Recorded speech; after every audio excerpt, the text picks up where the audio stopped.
Bonjour à tous, chers amis, bonjour et bienvenue à tous ceux qui se connectent à la chaîne pour l'amour d'Israël. Soyez les bienvenus. Chers amis, j'espère que vous allez bien dans ce monde de folie. Le thème de ce partage concerne les choix que Dieu fait à la différence des choix que font les hommes. Et bien que l'Éternel soit béni de nous permettre de partager sa parole. Amen. Le choix qui détermine la vie, le choix qui impacte l'avenir selon le choix qui est décidé. Les choix peuvent être bons comme ils peuvent être mauvais. Et nos vies sont sujettes à nos prises de décision selon nos choix. Combien regrettent d'avoir fait un mauvais choix, d'avoir pris une mauvaise décision, tandis que d'autres sont heureux de leurs décisions et de leurs choix. La responsabilité de nos choix nous engage, soit envers quelqu'un, soit envers un créancier, soit envers nous-mêmes, ou soit envers Dieu, quand on s'engage à aller vers Dieu. Le principe du choix est d'origine divine, car Dieu, en nous créant, nous a donné la liberté de choisir. Il nous a fait libres de nos décisions et de nos choix. Comme l'Éternel est libre de ses décisions et de ses choix. Et il agit selon la liberté, selon sa liberté. Il décide selon ses choix. La première décision de l'Éternel fut de créer. La première phrase de la Bible débute par « Au commencement, Dieu créa les cieux et la terre ». Bereshit bara Elohim et Hashamaim ve'et haaretz. L'Éternel prit la décision de créer alors que rien n'obligeait le Tout-Puissant à créer. Car l'Éternel est le seul et l'unique qui existe de toute éternité, qui existe de lui-même. Il est sans commencement, il est sans fin, il n'a besoin de rien. Il est indescriptible, on ne peut le représenter, il est incommensurable, insondable. La Bible dit que Dieu est parfait. Il est éternel et immortel. Il est la vie. Et il n'a besoin de rien pour exister. Son existence échappe à notre compréhension, à notre logique, à nous qui sommes limités et mortels. Notre science est incapable à définir et à comprendre l'infini de Dieu, son existence éternelle et son immortalité. L'Éternel échappe à tout entendement et à tout raisonnement. Aucune science, aucune intelligence, aucune sagesse ne peuvent sonder la largeur, la longueur, la profondeur et la hauteur de Dieu. L'Éternel surpasse toute connaissance. Dieu est un mystère pour l'homme. Et ce n'est que lorsque l'Éternel se révèle que l'on peut saisir et comprendre un petit peu ce qu'il est. L'Éternel choisit de se révéler par son nom, parce que son nom définit ce qu'il est. Le nom de l'Éternel est composé de 4 lettres hébraïques, Yod, E, Vav, E, Y, H, V, H.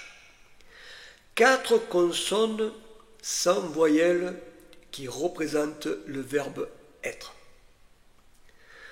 Son nom représente le verbe être conjugué au présent, au passé et au futur dans le mouvement de l'action.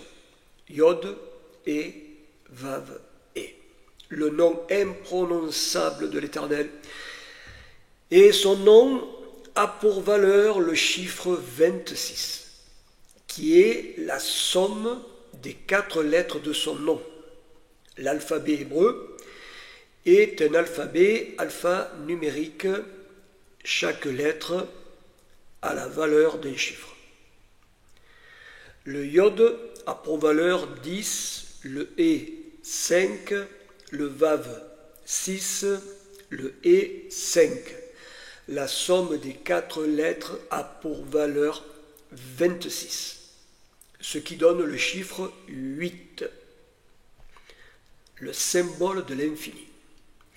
Le chiffre 8 correspond à la 8e lettre de l'alphabet hébreu, la lettre Chet. La lettre Chet est la première lettre du mot Chaim, qui signifie la vie. Le nom de l'Éternel représente la vie. En révélant son nom imprononçable, il nous révèle ce qu'il est, la vie éternelle et immortelle. L'Éternel existe par lui-même et pour lui-même. Et il fit le choix de créer un univers à l'infini. Toute la création fut réalisée et nommée selon le choix de l'Éternel, en commençant par la lumière, suivie de tous les éléments du ciel et de la nature, chacun selon son espèce et sa semence, pour finir par la création de l'homme et de la femme que l'Éternel créa à son image. L'Éternel créa et forma l'homme et la femme, le couple humain, la base et la fondation de toute l'humanité. L'Éternel choisit de créer pour donner la vie par amour, car Dieu est amour. La Bible dit que Dieu est amour. Et tout ce qu'il fait, il le fait par amour. Il nous a fait par amour et son amour nous habite. L'amour que nous donnons vient de lui. L'amour que nous recevons vient de lui. L'amour vient du Seigneur qui est amour. Mais l'amour de Dieu n'a pas été compris et n'est toujours pas compris. Parce que l'amour envers Dieu implique l'obéissance, le respect et la fidélité dus au Créateur des cieux et de la terre.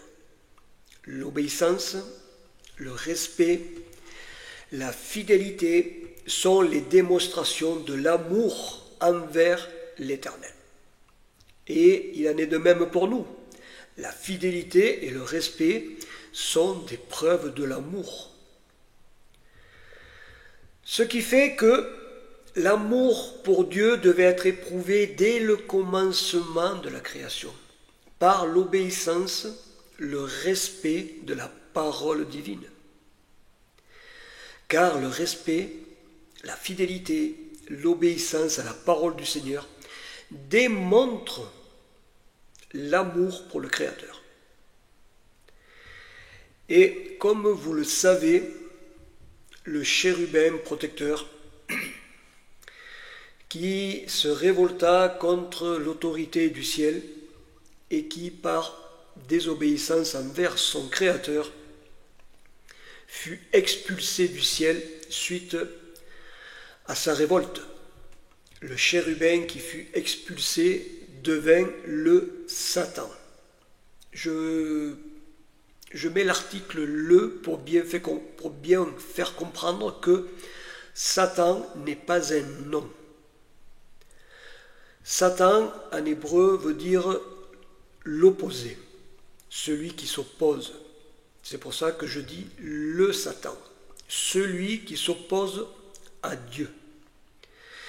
Et sous l'apparence d'un serpent, le Satan séduisit et trompa le couple humain en leur faisant choisir la désobéissance plutôt que l'obéissance à la parole de Dieu.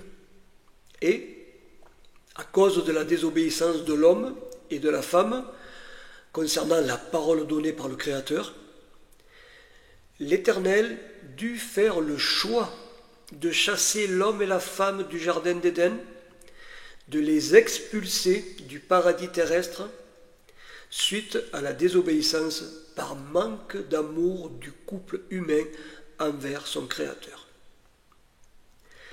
Mais l'Éternel avait son plan de salut, son plan de réparation établi de toute éternité, son plan qui permettrait à l'homme de revenir vers le bon choix, vers la bonne décision. L'Éternel mit en œuvre son plan par le choix d'hommes et de femmes qui réaliseraient sa volonté à travers le temps jusqu'à l'accomplissement final de son plan du salut. Car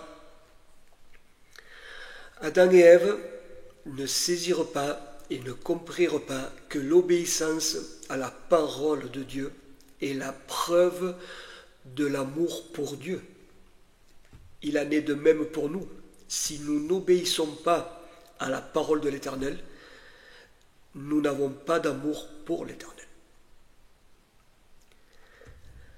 La conséquence de la désobéissance amena la mort. Le fils aîné d'Adam et Ève, Caïn, tua son frère Abel.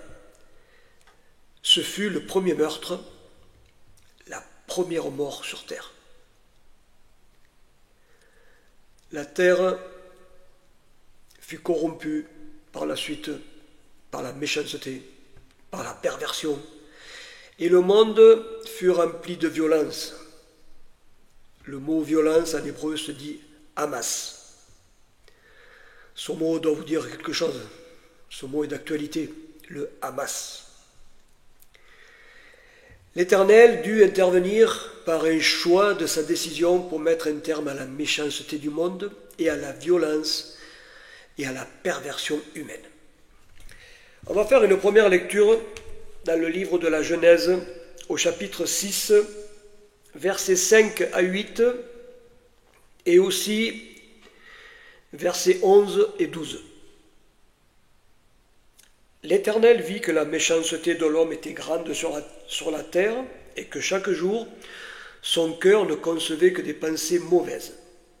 L'Éternel regretta d'avoir fait l'homme sur la terre et son cœur fut affligé. L'Éternel dit, « J'effacerai de la surface du sol l'homme que j'ai créé, depuis l'homme jusqu'au bétail, aux reptiles et aux oiseaux du ciel, car je regrette de les avoir faits. » Mais Noé obtint la faveur de l'Éternel.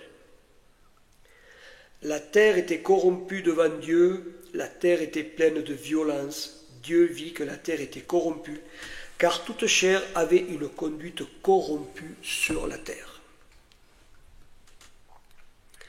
L'Éternel choisit Noé, car, comme le dit la parole de Dieu, Noé était un homme juste et intègre parmi ses contemporains. Noé marchait avec Dieu. L'Éternel appela Noé à construire une arche pour le sauver, lui et les siens, ainsi que les animaux, afin de les faire échapper au déluge d'eau que l'Éternel allait envoyer sur terre pour nettoyer la terre de la méchanceté, de la corruption, de la perversion et de la haine, et pour donner un nouveau départ à une humanité issue de la descendance de Noé, de ses trois fils, Sem, Cham et Japheth. Mais la désobéissance, la perversion était rentrée dans le cœur de l'homme. Un premier empire émergea dans la région de Babylone et les hommes choisirent de construire ensemble une tour, la tour de Babel, pour monter jusqu'aux cieux Genèse chapitre 11, verset 4, ils dirent « Allons, bâtissons-nous une ville et une tour dont le sommet touche au ciel. Faisons-nous un nom afin que nous ne soyons pas disséminés à la surface de toute la terre. » Les hommes ne voulaient pas être disséminés parce que l'Éternel avait donné ordre de remplir toute la terre. Et les hommes désobéissaient à Dieu. Ils se firent une tour pour monter jusqu'au ciel, pour défier le Dieu des cieux et pour se faire un nom, une réputation. Ce fut le premier prototype de l'ordre mondial de l'époque antique. Le tout ensemble contre le Tout-Puissant. Et l'Éternel dut descendre des cieux pour stopper la folie des hommes de faire une tour pour atteindre le ciel et de là contrôler l'humanité. L'Éternel descendit et il confondit le langage des hommes, et les hommes s'éparpillèrent à travers la terre entière pour remplir la terre. Ainsi, l'emprise du contrôle du pouvoir despote de la tour de Babel échoua. L'intervention de Dieu à Babel est à l'origine de toutes les langues et de tous les dialectes du monde entier. L'Éternel avait un grand projet, le projet de créer une grande nation. Et pour ce projet, il choisit un homme qui se nommait Abraham, qui était descendant de la postérité de Sem, fils de Noé. Dans le livre de la Genèse, au chapitre 12, l'Éternel s'adresse à Abraham et dit « Va-t'en de ton pays, de ta patrie, de la maison de ton père, vers le pays que je te montrerai. Je ferai de toi une grande nation et je te bénirai. Je rendrai ton nom grand. Deviens donc une source de bénédiction. Je bénirai ceux qui te béniront, je maudirai ceux qui te maudiront. Toutes les familles de la terre seront bénies en toi. » Abraham était un homme de foi et d'obéissance envers l'Éternel. Et il fut choisi par l'Éternel pour être le père d'une grande nation, la nation d'Israël. Mais pour cela, il fallait d'abord quitter la région autour de Babel et aller vers une terre inconnue, la terre de Canaan. Je continue la lecture, toujours dans Genèse 12, versets 4 à 7. Abraham partit comme l'Éternel le lui avait dit, et Lot partit avec lui. Abraham était âgé de 75 ans lorsqu'il sortit de Haran. Abraham prit sa femme Sarai et son neveu Lot et tous les biens qu'ils possédaient et le personnel qu'ils avaient acquis à Haran. Ils sortirent pour se rendre dans le pays de Canaan. Ils arrivèrent donc au pays de Canaan. Abraham traversa le pays jusqu'à l'endroit nommé Sichem, jusqu'aux chênes de Morée. Les Cananéens habitaient alors dans le pays. L'Éternel apparut à Abraham et dit « Je donnerai ce pays à ta descendance. » Abraham bâtit là un autel à l'Éternel qui lui était apparu. Alors, je vais me permettre de faire une petite parenthèse avant d'aller plus loin. Le texte dit « Ils sortirent pour se rendre dans le pays de Canaan. Ils arrivèrent au pays de Canaan. Les Cananéens habitaient. » La Bible insiste sur le mot Canaan. Pourquoi ? Eh bien, tout simplement parce que le mot Palestine n'existe pas dans la parole de Dieu. Alors je dis cela pour tous les défenseurs de la Palestine. Sachez que le mot Palestine n'existe pas dans la Bible. C'est le nom de Canaan. Je ferme la parenthèse. L'Éternel choisit cette terre pour créer son projet de grande nation par la descendance d'Abraham. Le don de l'héritage de la terre pour le projet de l'Éternel, mentionné pour la première fois dans ce texte, dans la Bible. Et la promesse du don de l'héritage de la terre sera renouvelée plusieurs fois à la descendance d'Abraham, d'Isaac et de Jacob. La descendance choisie par Dieu pour habiter la terre de Canaan, choisie par Dieu pour la donner en héritage éternel à toute la descendance d'Israël. Par la suite, Joseph, l'un des fils de Jacob, fut choisi pour être premier ministre de l'Égypte, afin de sauver toute la descendance d'Israël d'une terrible famine qui sévit à l'époque des pharaons. Moïse fut choisi pour être le libérateur des Israélites esclaves d'Égypte.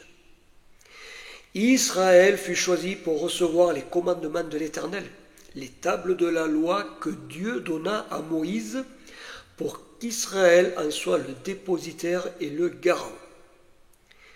L'Éternel choisit Israël pour en faire un peuple à part, un peuple saint. Dans le livre du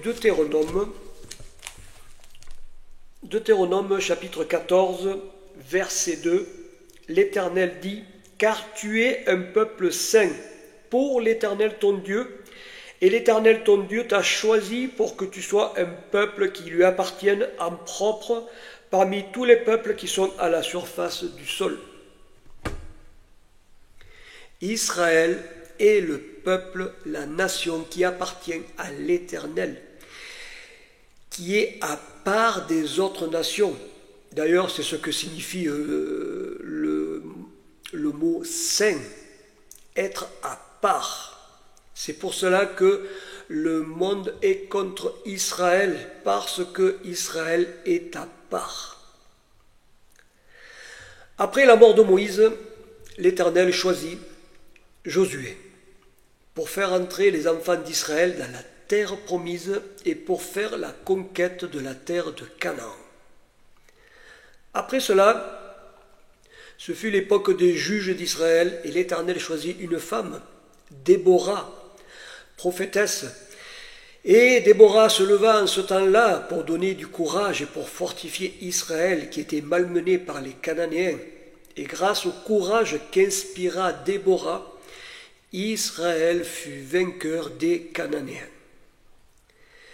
L'Éternel choisit Gédéon qui délivra Israël des Madianites, qui pillaient et ravageaient la terre d'Israël.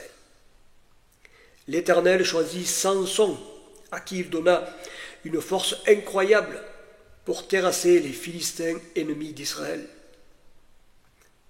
L'Éternel choisit une femme, Ruth, qui fut l'arrière-grand-mère du roi David. Elle fut l'ancêtre du Messie.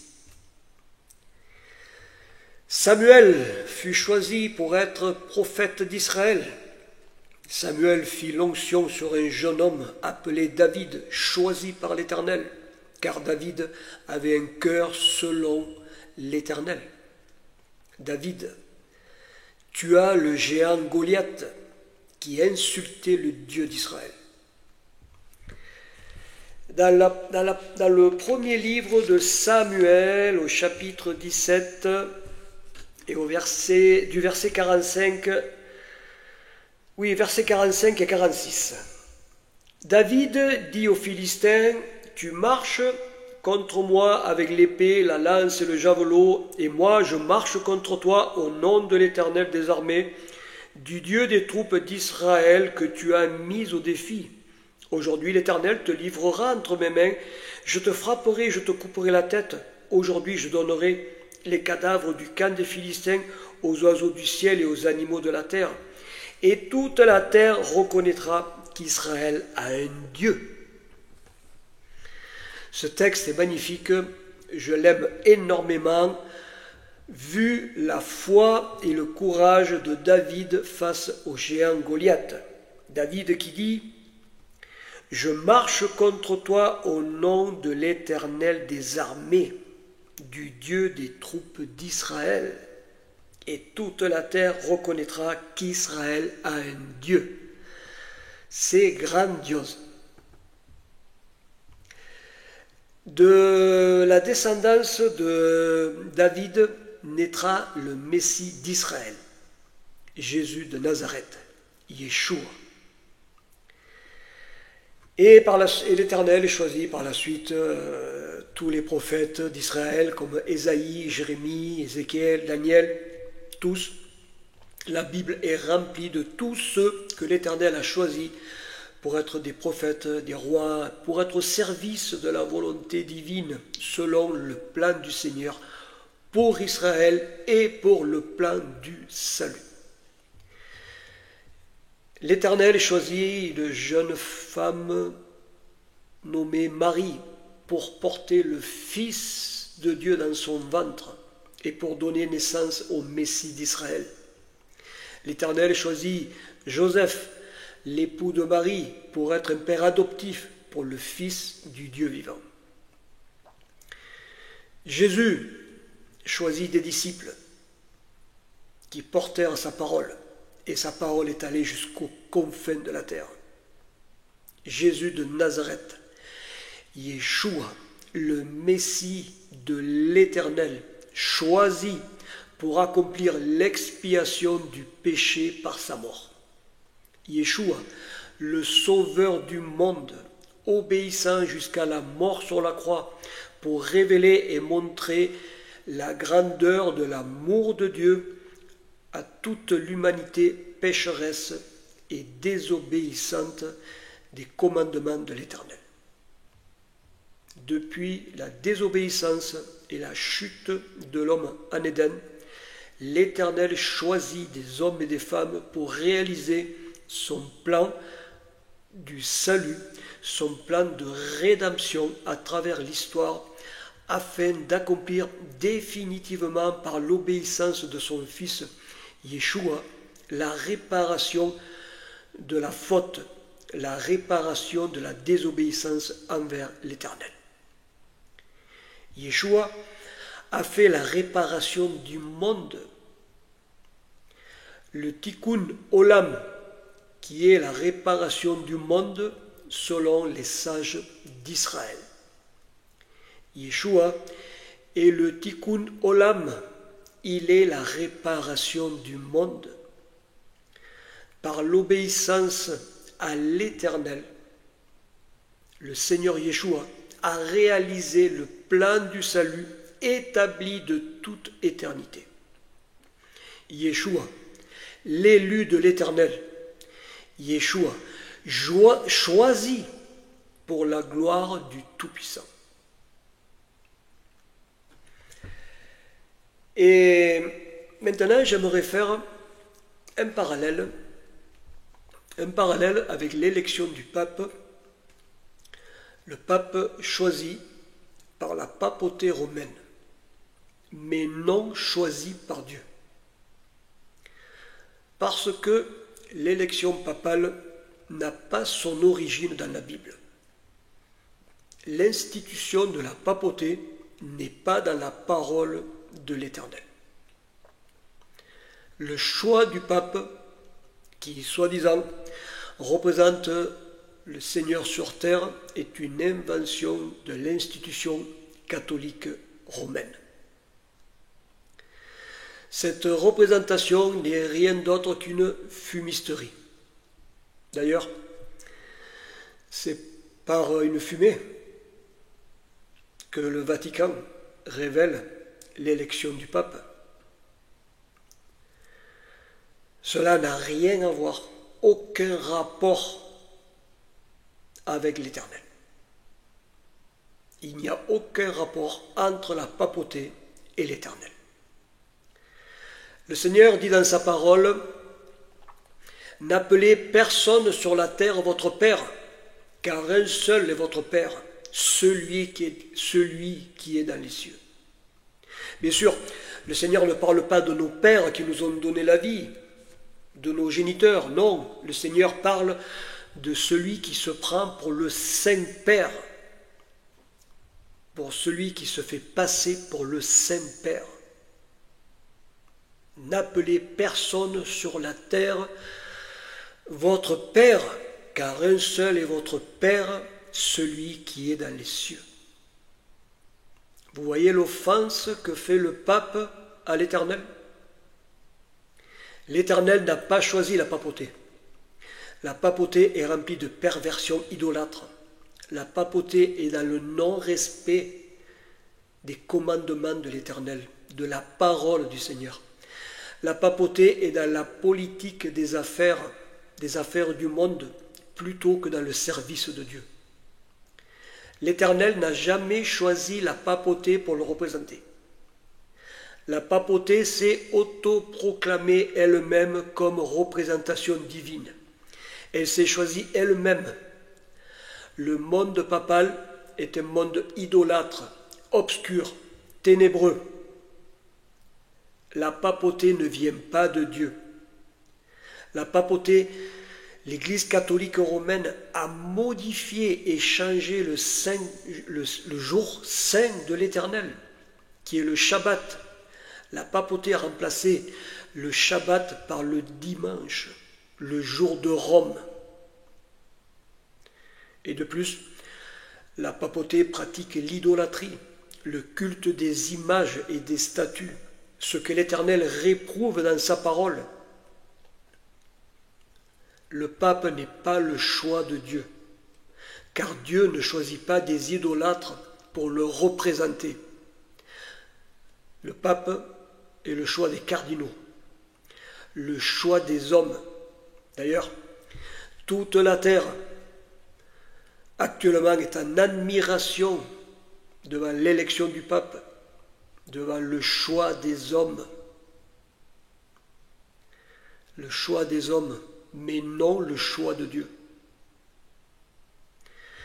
Mais la papauté n'est pas seule. D'autres institutions religieuses s'autoproclament également comme des représentants de Dieu. La majorité des religions est issue de l'institution catholique romaine. De près ou de loin, elles suivent la pensée romaine. Ce mélange de représentations confuses est nommé dans la Bible par Babylone. Babylone, qui s'autoproclame comme choisie pour représenter le nom de Dieu sur terre, alors que le choix de l'Éternel est ailleurs. Dans le livre des Chroniques, dans le deuxième livre des Chroniques, au chapitre 6 et au verset 6. 2 Chroniques 6, verset 6. Voici ce que dit l'Éternel. Mais j'ai choisi Jérusalem pour que mon nom y soit, et j'ai choisi David pour qu'il soit à la tête de mon peuple d'Israël. L'Éternel a choisi Jérusalem. Les hommes ont choisi Rome, Babylone. Dans la Bible, il y a deux villes qui sont en opposition, Jérusalem et Babylone. On peut dire Jérusalem et Rome. Jérusalem qui est choisi de Dieu pour faire demeurer le nom du Dieu d'Israël. Babylone, choisi par le monde, par les hommes, mais le nom du Dieu d'Israël n'y demeure pas. Jérusalem symbolise la sainteté et l'obéissance à l'Éternel. Babylone représente la désobéissance, la perversion, l'idolâtrie et la glorification humaine. Comme la tour de Babel s'est dressée vers le ciel pour défier Dieu, de même, Babylone s'édifie en glorification contre Dieu. À la tour de Babel, les hommes étaient unis ensemble pour construire la tour qui devient une confusion. Et aujourd'hui, dans le monde de Babylone, les hommes s'unissent culturellement, religieusement, pour construire ensemble symboliquement la tour de Babel, la religion de la confusion mondiale apostate. Je reviens sur le livre de la Genèse au chapitre 10, Genèse 10, verset 9. Il est écrit « Il fut un vaillant chasseur devant l'Éternel, c'est pourquoi l'on dit, comme Nimrod, vaillant chasseur devant l'Éternel, il régna sur Babel. » Un dénommé Nimrod régna sur Babel. Ce fut le premier roi qui régna sur terre, le premier roi des hommes à Babel. Et le texte dit « Il fut un vaillant chasseur devant l'Éternel ». Alors comment comprendre ce texte? Eh bien, il faut le comprendre par ceci. Comme Nimrod qui se prend pour un vaillant afin de chasser Dieu et de prendre sa place. Parce que Nimrod vient de Marad à l'hébreu, qui signifie révolte. Nimrod fut le premier souverain à se révolter et à marcher contre Dieu. Nimrod, le premier roi de Babel, qui érigea la tour de Babel pour prendre le contrôle de l'humanité. Ce Nimrod représente le type de leader de la Babylone de la fin des temps, ce leader qui se révoltera également contre Dieu et qui marchera contre le Seigneur. La Bible le nomme l'homme de péché, le révolté, le leader qui veut diriger l'humanité dans la révolte contre le Dieu d'Israël. D'ailleurs, cela a déjà lieu. La révolte a commencé depuis longtemps. Le monde est hostile à Israël. Le monde est hostile aux Juifs. Le monde est devenu antisémite. Le monde ne veut pas de la pensée judéo-chrétienne. Le monde ne veut pas du Dieu d'Israël. Le monde veut du Dieu que le monde est en train de se fabriquer. Le futur leader de Babylone se prétendra fort et vaillant pour chasser Dieu du monde, à l'identique de Nimrod, roi de Babel. Ainsi sera le leader de Babylone choisi par les hommes semblables à lui. La pensée du monde de Babylone est la glorification de l'homme à la place du vrai Dieu. C'est la nouvelle construction symbolique de la tour de Babel. L'homme divinisé qui chasse le Dieu d'Israël de la pensée humaine. Mais nous qui sommes en Yeshua, nous n'avons rien à voir avec Babylone, avec le monde de Babylone.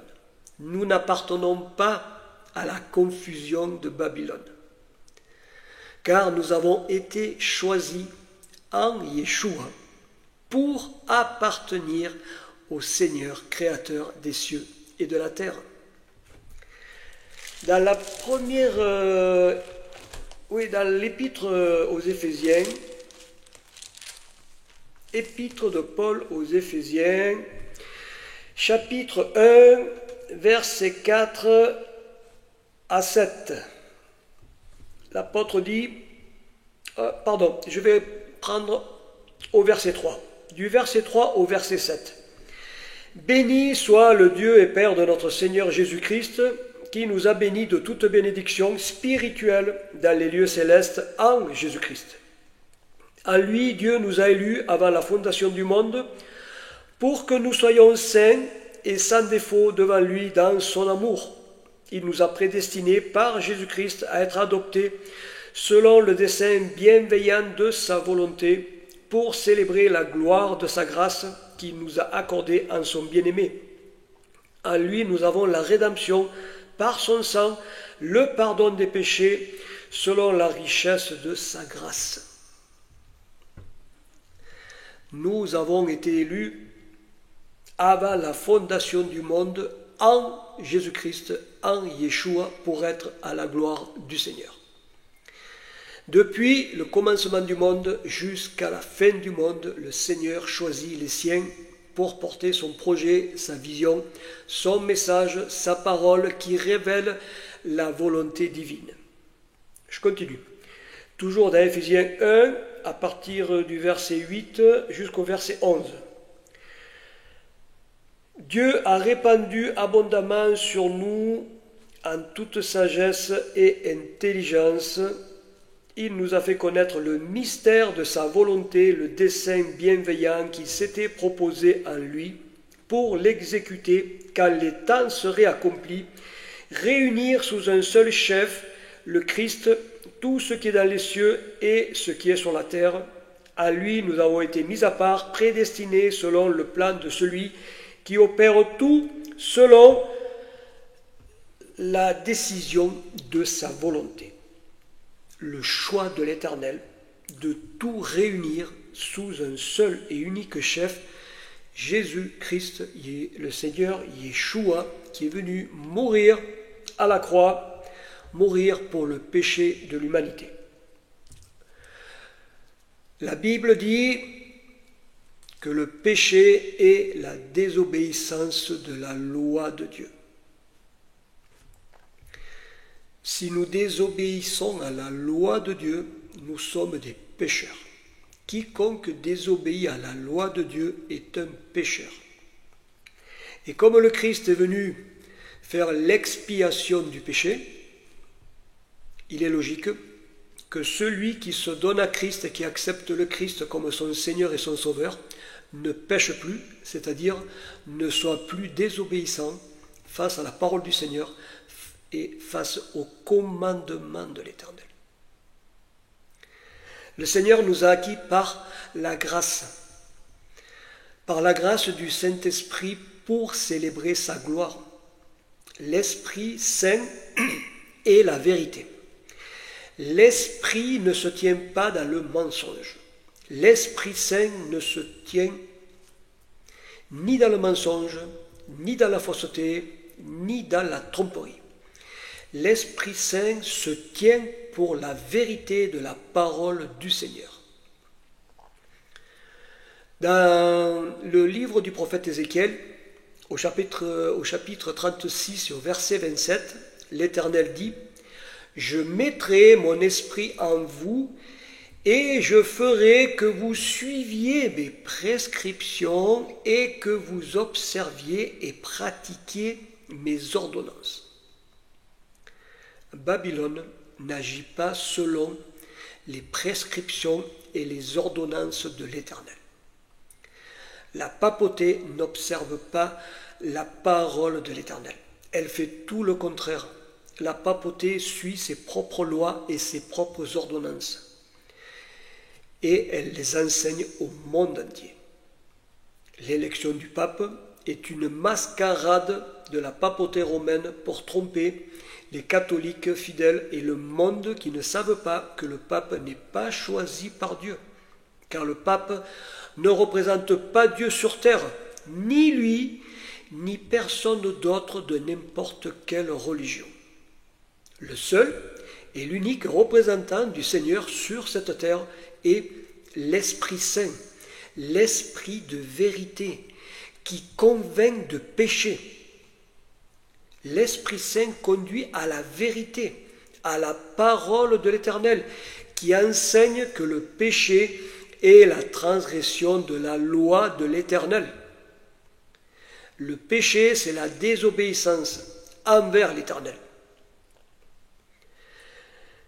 L'Éternel dit dans sa parole de ne pas se faire des images, des statues, des représentations quelconques de quoi que ce soit, de ne pas les adorer, de ne pas leur rendre un culte, car c'est une idolâtrie. La papauté est dans l'idolâtrie, ainsi que tant d'autres religions non conformes à la parole du Seigneur. Certains dirigeants planétaires se divinisent eux-mêmes également en s'idolâtrant, et le monde n'en manque pas. Et nous sommes dans une époque où le monde se cherche un symbole, comme un idéal, un qui représenterait l'image de l'homme qui rassemble pour le soi-disant bien commun, pour le vivre ensemble, tous ensemble dans la paix. C'est vers ce choix que les hommes se tournent, vers un leader susceptible de rassembler autour de lui dans le tout ensemble et dans le en même temps, expression si chère à notre président qui a fait le choix de recevoir à l'Élysée un djihadiste, tueur et massacreur de foule, un chef djihadiste islamiste qui a fait tuer des milliers de chrétiens et tant d'autres personnes qui sont mortes à cause de ce djihadiste. Pourquoi M. Macron invite-t-il un islamiste à l'Élysée? Que cherche M. Macron? Cherche-t-il à être un faiseur de paix? Cherche-t-il à être le leadership international pour rassembler autour de lui? Cherche-t-il à être à la tête du nouvel ordre pour la paix mondiale?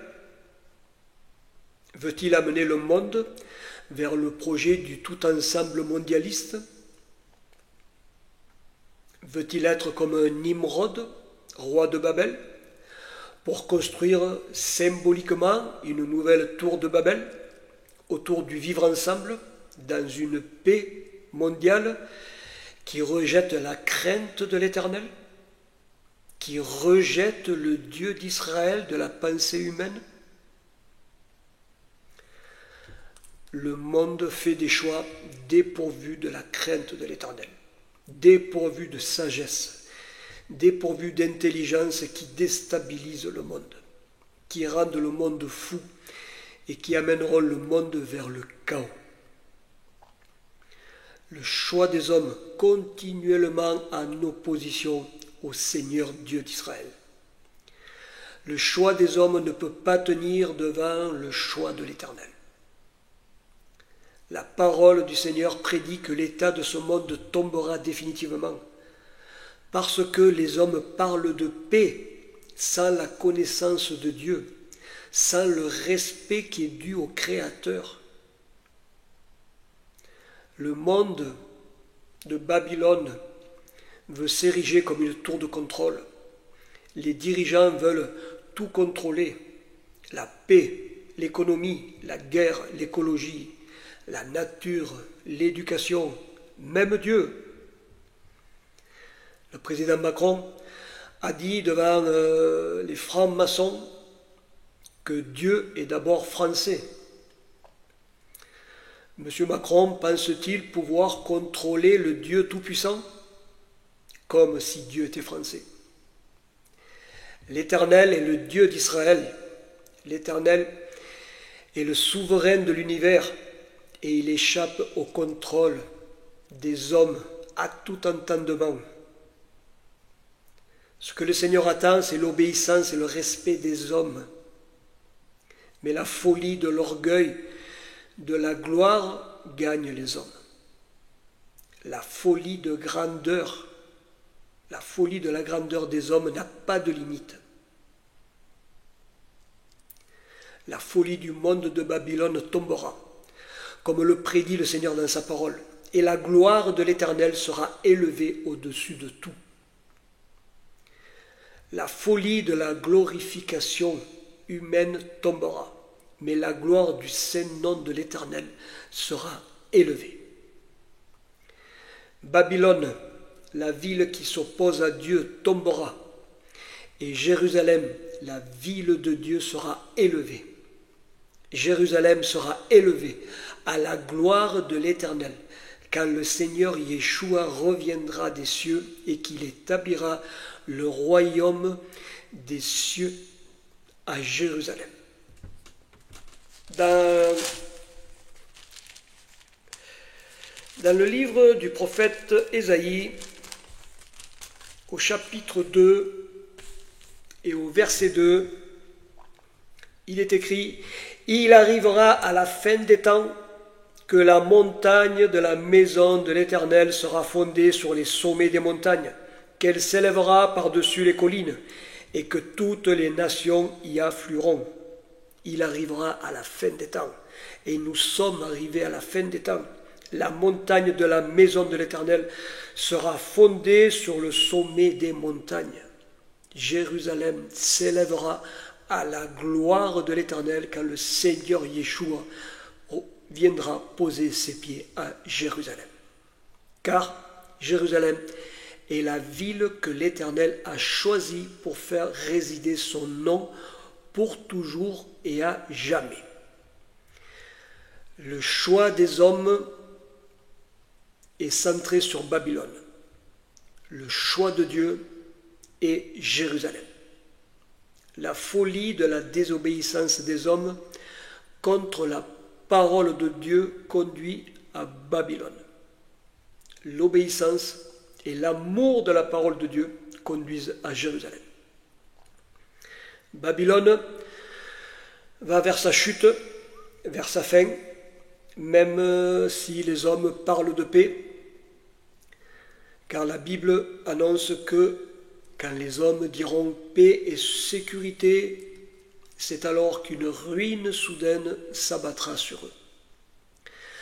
La papauté parle de paix, les dirigeants parlent de paix, mais le monde se dirige tout droit vers la guerre mondiale. Vous n'avez qu'à voir tous les conflits qu'il y a sur cette planète.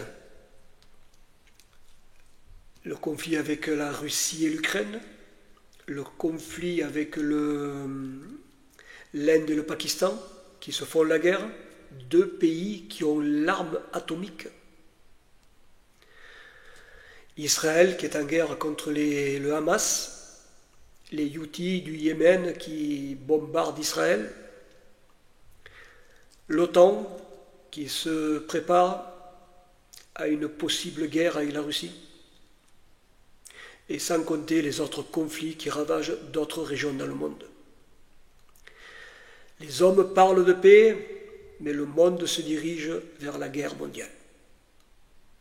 Seul Yeshua est le prince de la paix, et seul l'Esprit Saint donne la paix en Yeshua. Nous sommes dans un temps difficile, dans un temps très très difficile. Et il y a une très très grande séduction qui envahit la planète avec l'élection de ce nouveau pape américain.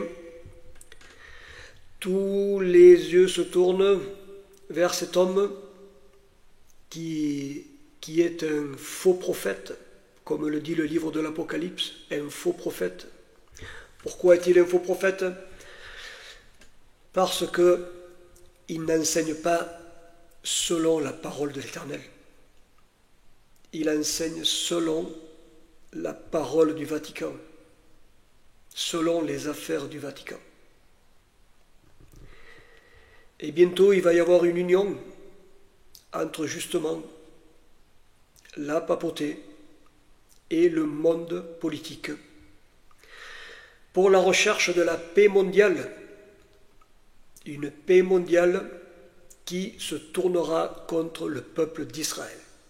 C'est pour cela que la Bible dit, quand les hommes diront paix et sécurité, une ruine soudaine s'abattra sur eux. La paix est bonne, la paix, il faut la rechercher, c'est juste, mais le monde, la paix que veut le monde est une paix contre le Dieu d'Israël. Et cela, le Seigneur ne peut pas le permettre. Le monde veut éradiquer le Dieu d'Israël de la planète, de la même manière que l'Iran veut éradiquer Israël de la terre d'Israël.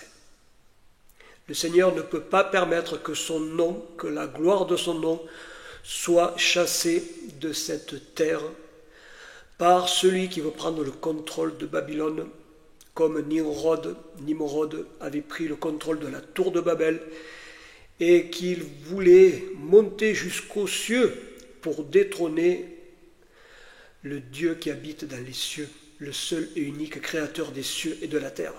Eh bien, l'histoire de la tour de Babel se répète aujourd'hui à la fin des temps avec la nouvelle Babylone et le nouveau leader mondial qui agira de la même sorte. Il s'érigera dans la pensée, il se glorifiera dans l'intention de s'élever au-dessus du Dieu des cieux qui est le Dieu d'Israël.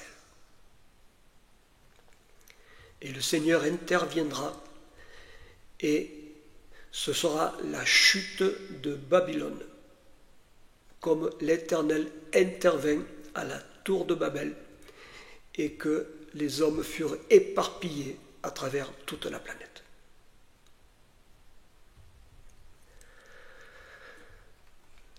Chers amis, je vous encourage à faire le bon choix.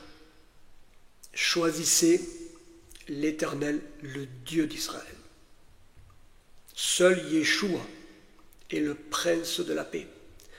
Seul l'Esprit Saint est celui qui représente le Seigneur sur cette terre. Aucun homme ne peut représenter le Seigneur sur cette terre. Seul l'Esprit Saint, l'Esprit de vérité. L'Éternel, le Dieu d'Israël, créateur des cieux et de la terre, nous a créés par amour. Il nous a sauvés dans le nom de son Fils Yeshua, qui a obéi par amour à la parole de son Père jusqu'à la mort. L'Éternel attend et espère en retour de son amour notre obéissance, notre fidélité, notre respect qui sont dus à sa majesté divine. Car l'amour et l'obéissance, la fidélité vont ensemble dans le respect de la parole du Seigneur. Car l'amour de Dieu consiste à garder les commandements de l'Éternel. Que le nom de l'Éternel soit béni. Chers amis, que l'Éternel vous garde dans sa grâce miséricordieuse et qu'il vous bénisse. Shalom, shalom à vous dans le nom du Seigneur Yeshua qui vient bientôt. Amen. À bientôt, chers amis.